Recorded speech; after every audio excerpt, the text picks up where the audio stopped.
KSAN weather. Here is Chief Meteorologist Chase Jones. Well, that sunset keeps getting earlier, so my time lapse keeps getting slower.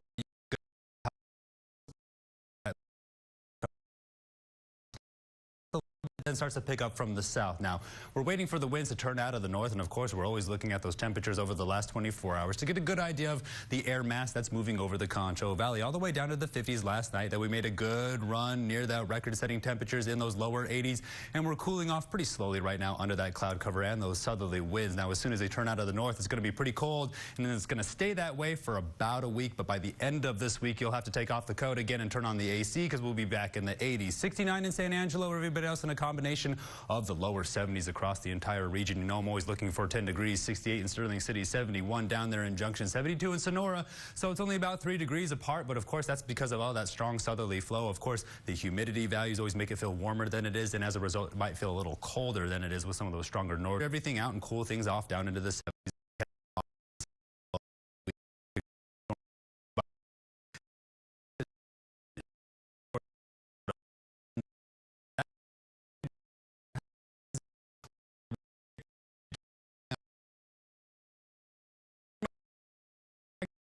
Rocky Mountains, but take a good look off the west coast. That one's really taking aim right there at Washington and California, and by the end of this week it'll be right over us. So when we look at the moisture factor, really just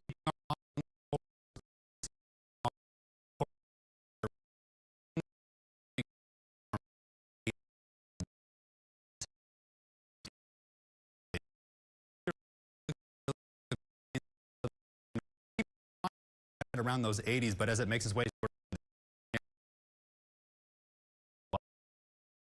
probable, you know, these things usually form in the next 24 hours, so we could have a tropical depression as early as tomorrow. Here's that cold front making its way in with the futurecast. Keep your eye on some of this cloud cover by Wednesday morning. Pushes through some light rain shower activity near Eden and El Dorado, but could just be low clouds. Keep your eye out for some of this drizzle. Winds are really what we're focusing on when we talk about the cold air making its way in from the north sort of all day. Then as Wednesday evening rolls around, things sort of calm back down and we gradually warm back up. So tonight dropping back down into the 60s under that cloud cover, keeping our eye out for some of that drizzle. Then tomorrow into the 70s, so keep the extra layer close because it's going to be pretty cold and pretty windy because those winds, again, pushing out of the north with some of that cold, dry air, gradually recharging and gradually warming back up at the 80s by Friday Night Football, by Ram Jam. We're pushing into the 80s, but here comes that cold front. A lot of stormy activity overnight. Then by Monday morning, things sort of clear out and we drop all the way down into those 70s with those overnight lows going from around those 60s all the way down into those upper 30s. Stay tuned on board with the break. You're watching KSAN News at 10.